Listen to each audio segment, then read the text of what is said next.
Okay, right. So what I'll do is I will get the show going. And so for those of you who are here, thank you for giving up your time and attending this presentation about flexibility. So as you probably know, I'm Sam and I'm hosting this. And we've invited Rod Milner, who is who's actually had quite a diverse career in martial arts. He's done a few disciplines, and he's also, I don't know if you if it's still a current Australian commander or an ex-commando. Former commando, yeah. Yeah, former. Okay.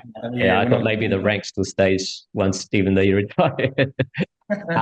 So Rod has kindly given up his time to present this flexibility introduction to one of his programs called UltraFLX or UltraFlex. I don't know if that's the way you'd actually say it.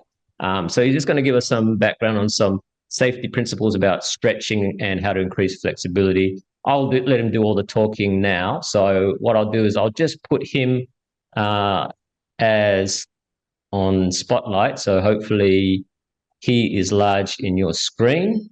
Okay. And do you want me to put up the slides now? Oh, yeah, you can do that if you like. Okay. So I just need to share my screen. Bear with me for a second. Okie dokie. And I'll just bring up the PowerPoint now. So Rod will go through his presentation, and then towards the end, or I'm not too sure if you leaving the questions at the end, Rod, or if you need to allow people to jump in as you're speaking. Any time. And if I can answer it straight away, or if it's going to come up in the discussion, I'll let them know then. So yeah, you can ask any time. I'm not fazed by that. Okay, cool. So if you do have a question, just interject, or there's a little in your Zoom panel, there's the raise hand feature. So you could just use that. And if I see it, I will pause I'll get Rod to jump in and answer that question if you need be. Okay. All right. Hopefully everyone can see the PowerPoint on the screen. And I'll just throw it over to you now, Rod. Yeah, Rod, yep, go ahead. Okay. I can't see the PowerPoint. Oh. Can anyone else? Yes. Oh, okay. Yes, come up clearly, Rod and Sam. All right, no worries. Okay. Hang on.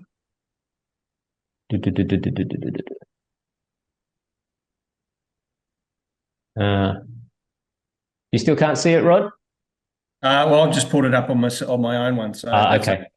I'll do it that way. Okay. No worries. All righty. Let me just close that up a little bit. Good. Okay, so firstly, I'd like to thank Walt and Sam for inviting me along to give this presentation. I'm Rod Milner, or Rocket was my fighting nickname back in the day, and I'm also known as the Flexibility Whisperer. I'd also like to thank my friend Ryan, who's my crash test dummy today, and we'll get through some pretty interesting stuff. I know we've all been involved in stretching for what feels like forever. Yet one of the things that astounded me is there's been pretty much no innovation in flexibility training in, basically 100 years. Static stretching, dynamic stretching have been around forever. And if you even know about PNF, that's like 90 years old, the original, when it was first created. Now, I started with Walt when I was 18, so we're talking a few years ago now. And I was a skinny, scrawny little kid, and within 9 months, I'm fighting in the ring, and the first guy lasted 20 seconds. I used to be a redhead, so I had issues as well, so that probably helped me. And then I just kept focused, and then within 2 years, I'd earned a Green Beret, the Commando Special Forces unit over at Mossman. So I had quite a journey from being that skinny little scrawny kid to then getting involved in that. Unfortunately, about 4 years later, I had a knee injury, and they did surgery, and it ended my fighting career and my Special Forces career. So as the old story goes, if you can't do it, teach it. And so I became an instructor in the Army Reserve, and that got my absolute love of teaching, as well as started instructing with Walt. and went and studied exercise science because back in the 80s, it was still fairly unknown. A lot of the training we used to do was fairly traditional, and bringing some science into it was my next goal. And my absolute hatred of stretching sort of really gave me a bit of a focus, because I was always tearing muscles. I mean, continually from static stretching, just dynamic stretching, just continually tearing it and not really realizing why. And then I started going into this whole process and found out all these mechanisms that no other system was using. And that was the genesis of what I'm now teaching today. So let's have a quick overview of all stretching. And what I've done is, by the way, my research in this area has been published in a European Sports Science journal, so it's just not me bragging, although I do. And if you go to the website, you'll be able to see actually the paper that was published. We had results of improvement of flexibility of 47%, but far more importantly, we had up to 17% improvement in power. Now, no other system in the world can come even close to that. And particularly as martial artists, this is something that really means a big thing. But let's have a look. Let's go back and let's actually have a look at the different types of stretching and how I've put them into different categories so we can easily understand them. Could we go to the next slide there, mate? Yep, it's up. All right. So as you can see there's 4 different categories. Now, the first one is non-movement. So that's probably what we're all pretty much used to, is static stretching, which is basically putting, say, your foot on a chair and just bridging down, trying to get your nose on your knee, something like that. You hold it for 30, 60 seconds. And in my opinion, probably one of the worst forms of stretching that we could do. And I'll explain why as we go along. Then you've got movement. Now, movement, you would have seen dynamic stretching, ballistic stretching, even a lot of our kicks and that sort of thing become ballistic stretches. But ballistic stretching is something you don't want to do early on in any sort of training, but we can't help it once we're doing kicks as they get higher and higher. So it's about conditioning your body. Then there's a few others. You've got flow state. You see a few yoga people doing that sort of thing. And then I won't go into the details of the others there, but we can obviously, because it's just due to time restriction. Now, the next one we've got is pressure. Now, we may see how foam rollers are getting more active, more and more popular. Pin and stretch or active, that's basically where you're pressing on something and doing a stretch. It's dubious. Massage is another form of stretching because we're separating the muscle fibers from each other. And then cupping. Cupping, I think was it Michael Phelps that had it all over his back and then won the Olympic thing? That was probably more a psychological thing to his other players who was doing something new and scared them. But the actual results on that is probably not much more than static stretching. And then the last one's really interesting. This is contractile stretching.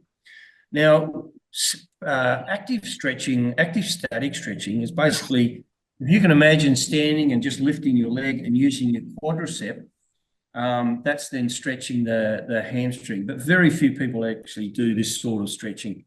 Then you've got PNF. Just raise your hand. Have you heard of PNF before, or proprioceptive neuromuscular facilitation? Oh, good. Okay. They originated in Australia, actually, in the 1930s by a lady trying to deal with teenage polio. It then became a thing in the 1950s and has progressed on to there. And it's probably about 10% of what I'm about to show you. Not bad, but again, fairly limited. Then we've got crack. Now, I heard about crack about 15 years after I started developing mine. Now, crack stands for contract, relax, antagonist, contract. And what it means is tensing muscle on one side and then tensing muscle on the other and then relaxing and then doing it again. Not a bad idea, but it's just, unfortunately, it's just a theory because there's no one's turned it and taken and created standardized protocols, which then compress. So any research using crack, although I've used that name in the title of my film, in my research, just as a stepping point to then introduce what I'm about to talk about. And that's contract reciprocal contract, or CRC. And it's also the core of what I'm doing, and the whole system is called UltraFLX, without an E, so it looks trendy, eh? And so that's what we're about to go through, and I think you'll find it really interesting. Well, I hope you do. So now, if we go to the next slide. Yep. I've put some definitions there, or titles, and we'll start talking about it. Now, flexibility it can also be a double-edged sword. You may have had students that are hypermobile and they end up dislocating themselves. They have real troubles with contact sports, and people who are just that flexible, not someone that should be doing flexibility training. They should be more focusing on strength training. Getting flexibility without strength is a very high risk activity. When we become more flexible, we need to have the strength there. And unless you do strength training in those outer ranges, you're not going to do it. So you may end up getting that extra range, but if you've got no strength, you've got no resistance. And if you get pushed into there, you may even keep on going, either dislocating or tearing a muscle. Range of motion, again, I'm going to show you something that's a little bit different in terms of range of motion. And it'll explain, and there's a different sort of range of motion, and you'll get it when I explain it. So let's now do a little bit of a demo of what I call the world's greatest stretch, and that'll explain all these others as we go along. All right, so mate, if I can get you sitting here. Yeah, that's right. So again, I call this the world's greatest stretch because you feel absolutely fantastic. Oh, yeah, right. You feel absolutely fantastic doing this stretch, right? So what we do is we've got our client sit a little bit more forward. Okay, we keep the body straight. Now, the number one rule in all this training, we do not feel pain. If you feel pain, we stop and reset. And I'll explain a little bit more further on, but number one rule, do not feel pain. So what we do with the world's greatest stretch, it is a chest stretch. So I'm going to get you to put your arms out to the side with palms up. So here you can see the arms are straight, the body straight, head up, and that's what it is. Now, as the trainer, what we do is we put the outside of the shin against the spine. That way they've got something to work from, all right? And then hands over the elbows, about there, that's fine. So we find what's known as the stretch barrier. That's as far as you can go without pain.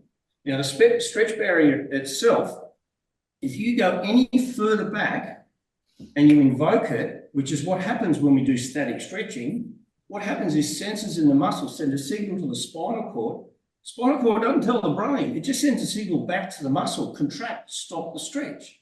So you're automatically creating trauma and conflict in the muscle because the spinal cord's taken over control. It's like you're having a tug of war with the spinal cord. And research is showing us if you do that sort of training before any sort of event or activity, your performance is probably going to be worse than if you did nothing. And that's one of the problems with static stretching.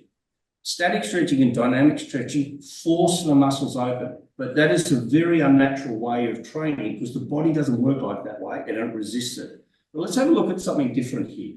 So what we do, and this is where the P&F comes in. So we go to here, we find where the arms are lined up. Often I do this, I get the client to look at their fingers and line them up with something in the distance, just so they can see how much they improve, because most people will not believe how much they actually improve here. So part of P&F stretching, we just push forward and we hold that position in an isometric contraction. So do that for me now, mate. No, forward. There we are. Now by doing this, the isometric contraction, we're building strength at that angle. And that's why it's key to do all these body positions in the correct position to strengthen it. Now we do this for 10 seconds and then 3, 2, 1, pull back towards me using the muscles. That's it, in the back. Good. See how much they automatically pull back. But why? Well, what happens is, just hold your arm there. When you contract muscles on this side, it turns the muscles off on this side. It's known as reciprocal inhibition. One side is working, the other side has to shut off against the resistance. So we're pulling back here. So he's turned the front muscles off. Now, you cannot get here unless you've just done that. Now we push forward again. So we're going for 10 seconds. We're in an area that we can't get to unless we turn them off. Now we're building strength at this angle. And 3, 2, 1, pull back to me now. Now we'll do this rotation 3 times. And he hasn't done any stretching today. So this is why we're getting some good results here. So pulling back. I can feel the muscles through my knee working. And so now pull forward again, last time. So again, we're in a massively improved flexibility position, but we need to improve the strength. So now we're building the strength by engaging the muscles. It's known as building the neuromuscular connections. Now, last time, pulling back now, pulling back. Keep your head up, don't push back on my knee, just pull back, pull back, pull back, pull back, pull back. And see, we're also, and well, you can see how far did he go from about there to about there, correct? So just relax, thanks, mate. Just move your shoulders back and forward, big deep breath. How's that feel? Good.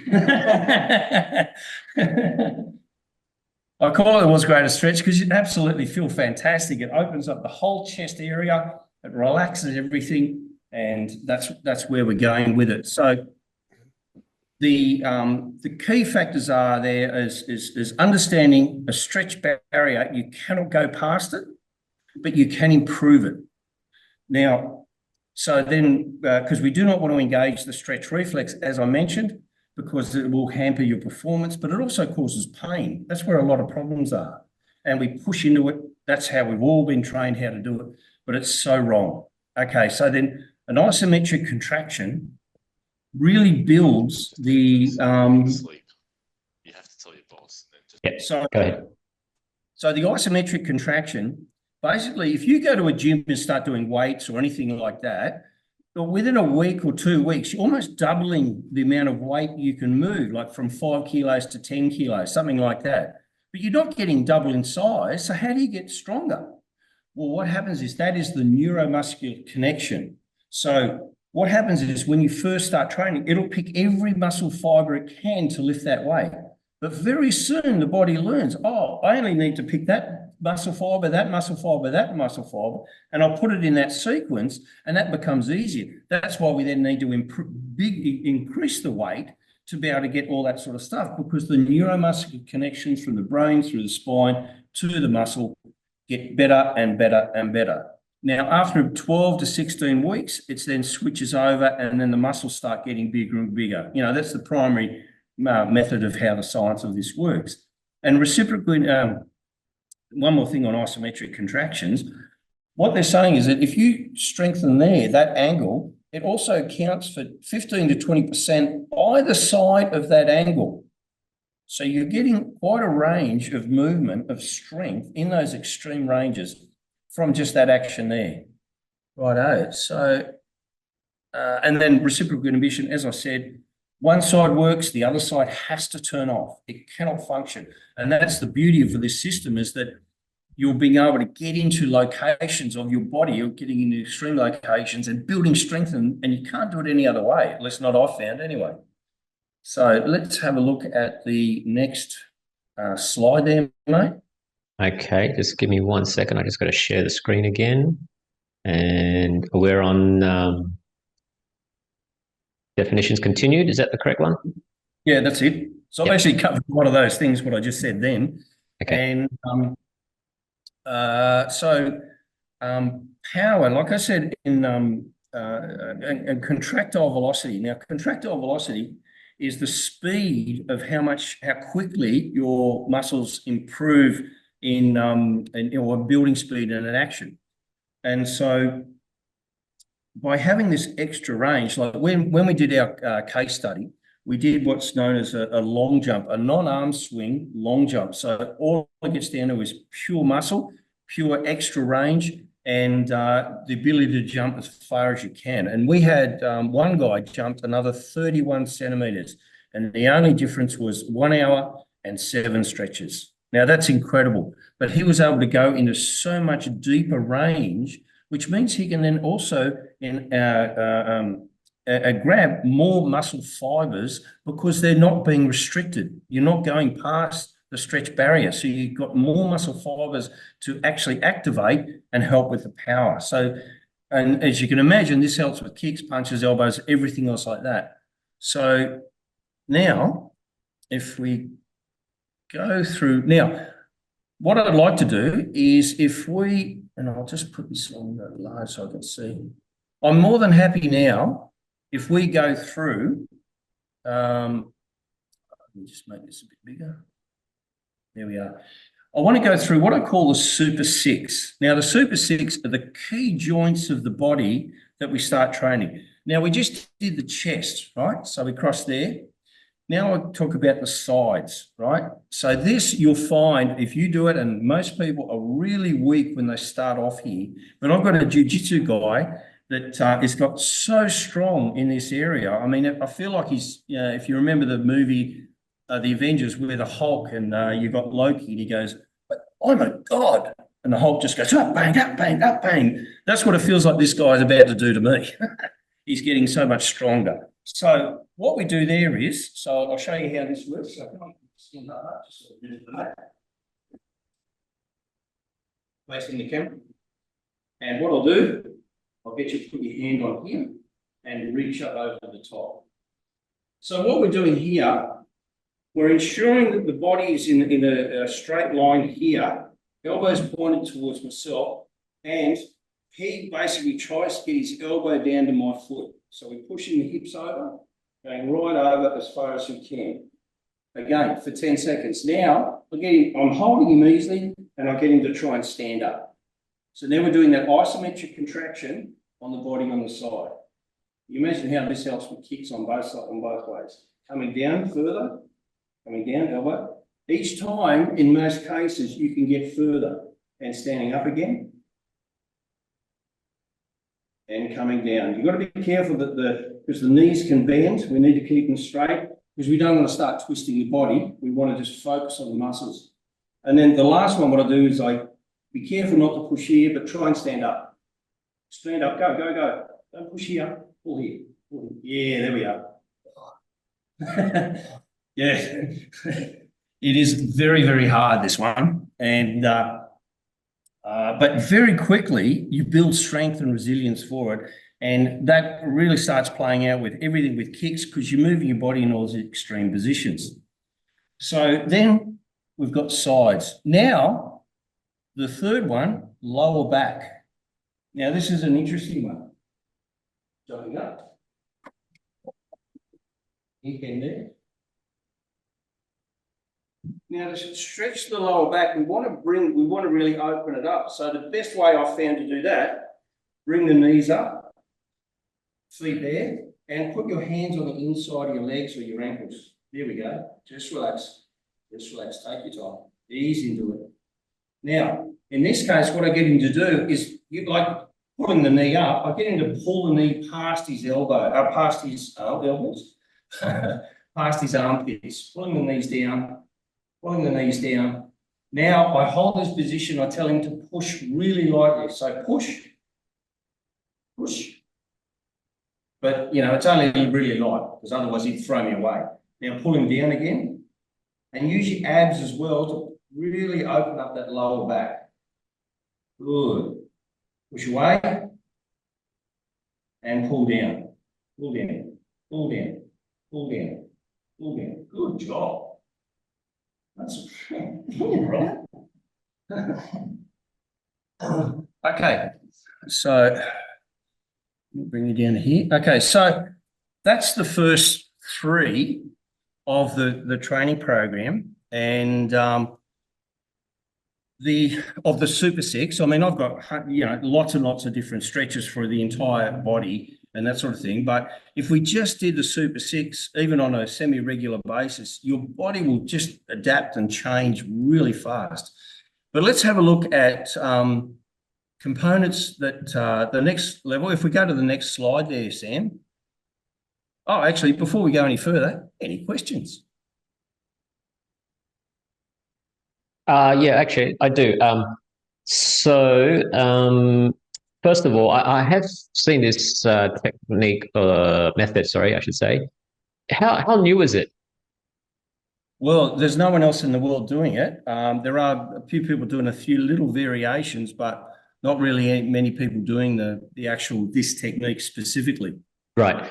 And from my understanding of PNF, the comparison or the difference, I should say, is that the CRC has got the pushback part as opposed to PNF, where it's just hold the stretch, relax, and then stretch it further, hold the stretch and relax. Is that correct? No, well, PNF, no, PNF engages the muscle that you're stretching. Okay. It uses a system called autonomic inhibition, whereas a muscle that's been tensioned relaxes further. But Right. it doesn't use reciprocal inhibition, and it's not training the muscles on both sides of the joint. Right. So one of the key things too about this is to prevent cramps, we need the muscle to work when it's super, super compressed and it doesn't overload. So that's one of the key things with this is training the muscle to work when it's super, super tight. Okay, and just my follow-up, sorry, is when you're doing the CRC method, is it recommended doing that 10-second the timing, like how long you? Oh, okay, yeah.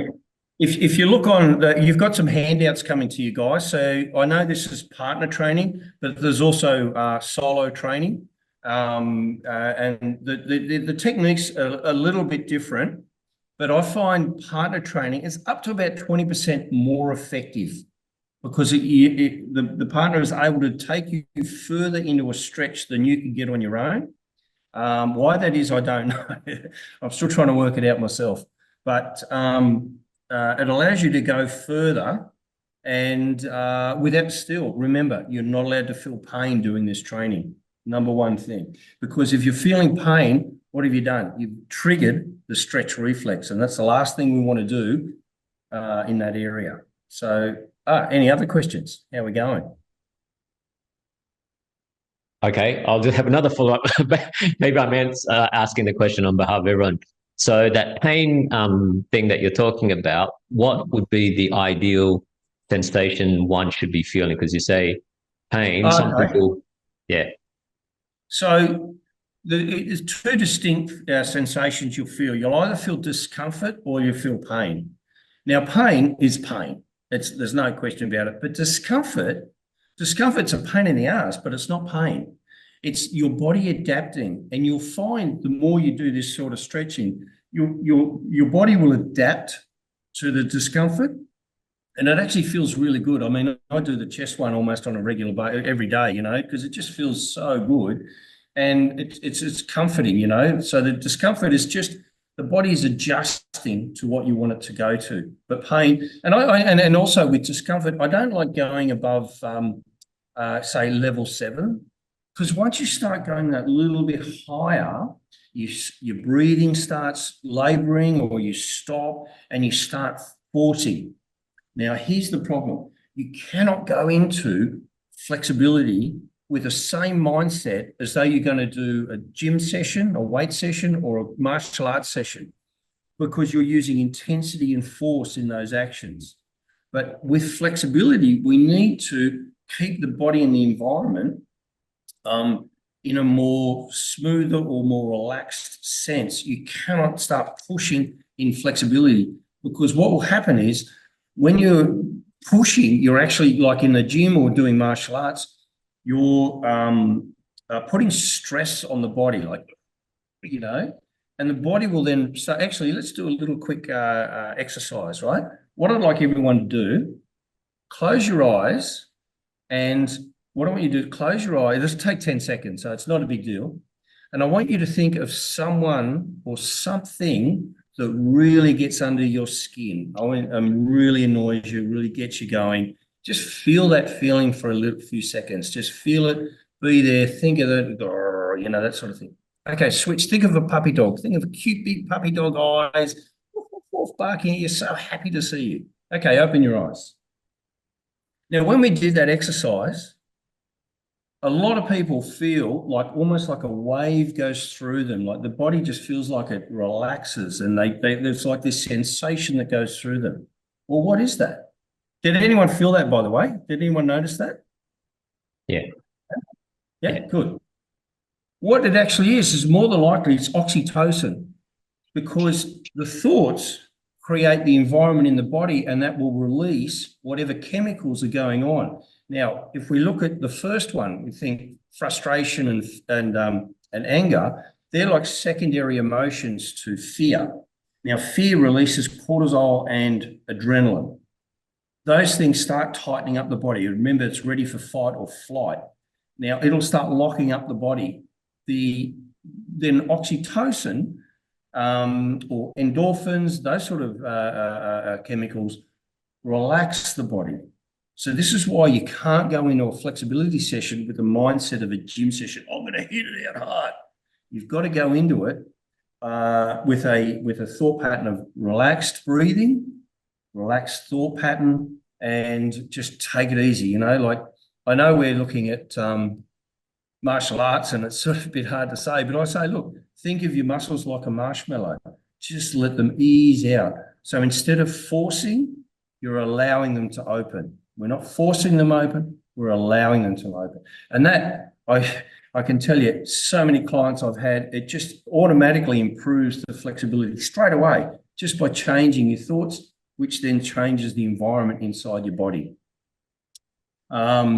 So then if we look at overstretching, you know, like I used to do, that sort of thing, we don't need to push this one hard, because you won't need to. You'll dramatically improve your flexibility in your range by using this technique and this method. Then how flexible do you want to be? Now, I have no interest in doing the splits, because, you know, unless I'm fighting in the ring, I'm never going to kick above waist height anyway. So why do I need to be able to do the splits? Tailor your training program towards what you need. If you want to do a special type of movement, adapt your training to that. If you want to do a special type of activity, adapt your training to cater for that. Because honestly, I'm about doing the fastest form of training you can do. I hate wasting time, and I don't want to spend all day in the gym doing flexibility training. This is the fastest way you can improve your flexibility, and the bonus is you get the extra the strength of the muscles as you're going to do it, and you're not feeling pain. The number one reason why people don't stretch, pain, and the others are boredom and poor results. Well, you just saw you get instant results with this, and then the others are reduced performance and actually lead to injury. Like I said, when I was doing my training earlier, I was always getting stretching injuries. So then we got cheating. Now there's cheating and there's bad cheating. Now sometimes cheating is good because we get through a little bit more, but in this case, bad cheating is where you have bad physical form. It is really important, like with martial arts, you've got to have the right actions and the right angles and that to get the right form to be able to generate the most amount of power. Same with this. We've got to get the exercises done in a fairly strict way, and that then improves the speed of your overall performance and reduction of injury, because this really does help reduce injuries. Again, why are we getting injuries? You look at the football field, there's millions of dollars of athletes on the sidelines because of from overstretch injuries. Well, if you're a professional athlete or even an amateur athlete, and you don't have superior flexibility, you're really putting yourself at high risk. And particularly as a professional athlete, it may take one injury and you're done. So we've got to be careful with how we train. And then we look at injuries. You can train, ideally you don't want to train through injuries, but you can do certain things. But again, if you feel pain, you stop. But just do it lighter and lighter so you don't feel pain. Then that's the way we train through injuries. So I don't think we've got enough time to do the next three, because I can see the time frame there, and I don't want to take over your extras. Any further questions at the moment there?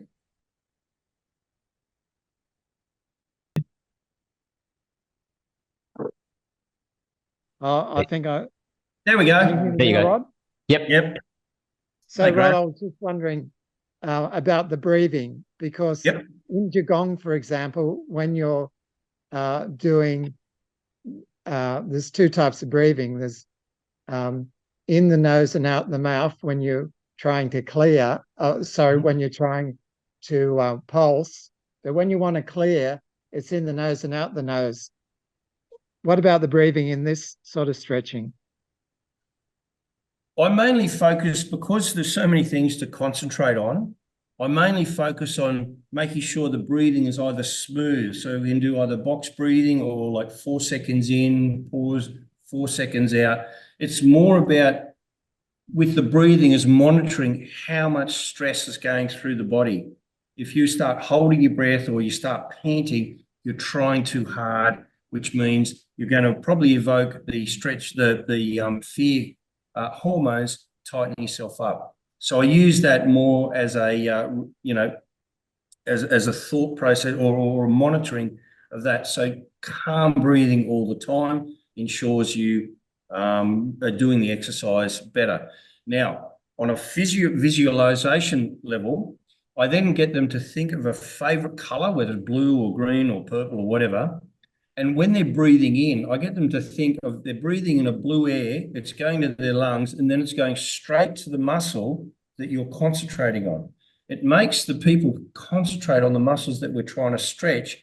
And again, giving that nice relaxing thought patterns, nice relaxing breathing, you're getting the right chemistry inside your body to get the best results out there. Does that answer your question, Graham? Oh, that was a really good answer. Thank you very much. Oh, thanks, mate. Cool. Okay, any other questions? No? Did we learn anything today? Do you want me to go through the rest of the slides there, Rod? Yeah. I think we can. What else is to go? I think the last two. I'll just bring it up again for Right. everybody. I just spoke on safety, so we went through all those different things there. And if you like, there we are. Just go to the last one if you like, because we've just gone through that. Okay, so the way I've been teaching this, I've done a few different martial arts clubs, I've done tennis groups and all sorts of things. So I have a couple of different programs that, depending on your, if you want to learn the system and how much time and whatnot you may have to put this in. I literally can talk about this for days. There's so many aspects and angles and everything involved in it, and I literally have done that. So if you look there, we've got a couple of different options. I love teaching this stuff. I really do. So different groups there, depending on your budget and your time available for workshops there. If you want to do personal training, I'm actually in the gym that I train at in Bondi Junction. It's a private gym. That's another option. Or if you want to develop an entire system for your school, that would then that's then another level of consulting and that sort of thing. So they're the options you have. Any questions, you can get in contact with me on my email, my phone number there. You can find more information on the website, theflexibilitywhisperer.com.au. And you can actually, if you go to flexibility research, you can see my paper. It's the first one. I discuss it, and then you can click on it, and you can see that was the actual paper that was published. I discuss other papers there that have involved in crack stretching, and I sometimes wonder how some of these people actually qualify, because some of their conclusions do not make any sense at all. So there's lots of options there. Look, I really hope you've enjoyed the session there. Yeah, excellent. Okay, before we just sign off, I'll just bring up the handouts, just a quick glimpse so that everyone can see what they look like, which if you email me later, I'll show you what email. But basically, these are the handouts that Rod has kindly put together for us. You can see they're quite informative and detailed. So this is the partner one. Yep. Okay. And then I'll bring up the solo one. So you don't have a partner. There's ways you can stretch this. You It's can do pretty similar. detailed. If you can get hold of a TRX, or what they're actually called as suspension trainers, I find them absolutely fantastic because you can use them and combine a bit of gravity to make, when you're doing it on your own, that helps it, because that's like almost like having a training partner, but not quite. But they do make it so much easier. And just Right. get 2 bits of rope if you can't get a TRX handy. Yeah, cool. So you Okay. can see the stretches there, can you? Yep. Yep. So, well, yep, everyone's looking at the handouts. They can see the Yeah, pictures. they're not coming up on my screen, but that's okay. That's All okay. right, Yep. so you can see the stretches there. So the one we did chest, we did sides, we did lower back. Obviously, then further on, I do one called twisty, which is basically a core twist exercise. That feels really good when you do that one. Then we look at the hip flexor, one of the most understretched muscles on the planet, which I think contributes to a lot of really bad or poor posture. And then hamstring. Hamstring is a cracker. If you look at that one, the partner one, it is absolutely fantastic. Like holding the leg, lifting it up, getting them to engage the thigh muscle to turn off the hamstring, lifting it up, lifting it up, lifting it up. And I just get some absolutely fantastic results on that. Cool. Hang on. I'm just bringing up the partner ones with the hamstring exercise so everyone can see it. Oh, yeah, there you go. So everyone, you can see that. That's Rod holding up his training partner against the wall, lifting that leg up. So again, we're pushing the thigh, lifting it up and then holding it and then getting them to pull down. So you're strengthening that hamstring at that angle. Cool. Awesome. And also try that one. And when you do it, either yourself or the person you're doing it with, after they do one, like 10 seconds either side for a minute. So 10 seconds up, 10 seconds down, times 3, it's a minute. That's the most efficient to get the maximum results in the time available. You obviously can go longer, you can do more intense, but they're high levels. My actual system has 7 levels of progression. This is just level 1, but just do one side and then go for a walk, and you will be amazed how different they feel. Awesome. Cool. So if you want these handouts, just email to me here at info@maia.com.au. Rod, are you okay if they have a copy of the PowerPoint as well? Yeah, if they like to, yeah. Yeah, okay. So if you'd like a copy of tonight's PowerPoint and the handouts, just email to info@mai.com.au. All right. Thank you very much. Now, I'll just bring it back to everybody. I'll open the floor to any more final questions before we sign off, if anybody has any. Just from me, I found that very informative, Rod. Thank you very much, mate. My pleasure, brother. Yeah, look, Paul, as you can tell, I absolutely love training, love getting athletes. I mean, I just trained last year I got flown to Queensland. I did a 3-day workshop with some tennis players, and because this guy heard me on the radio and he sponsored this young fella.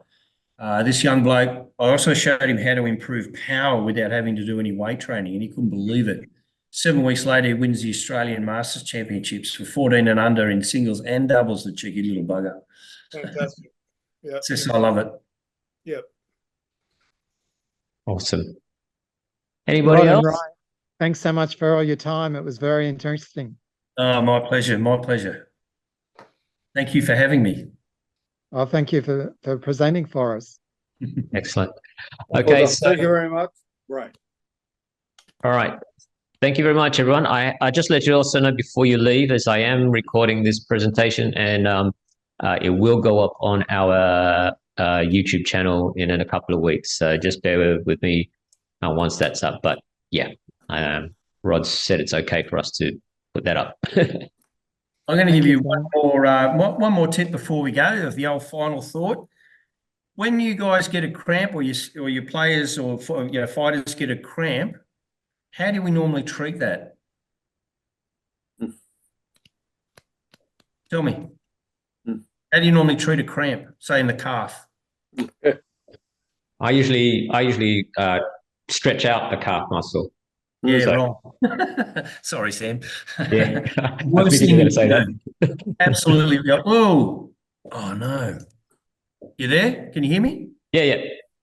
Oh, I've just gone blank, so my screen might go any second. But basically what you want to do, using the reciprocal inhibition rule, instead of stretching the muscle by forcing it, turn it off by pulling the toes and foot using the muscle at the front, the anterior tibialis, and that turns the muscle off, and you've got and there's no residual pain.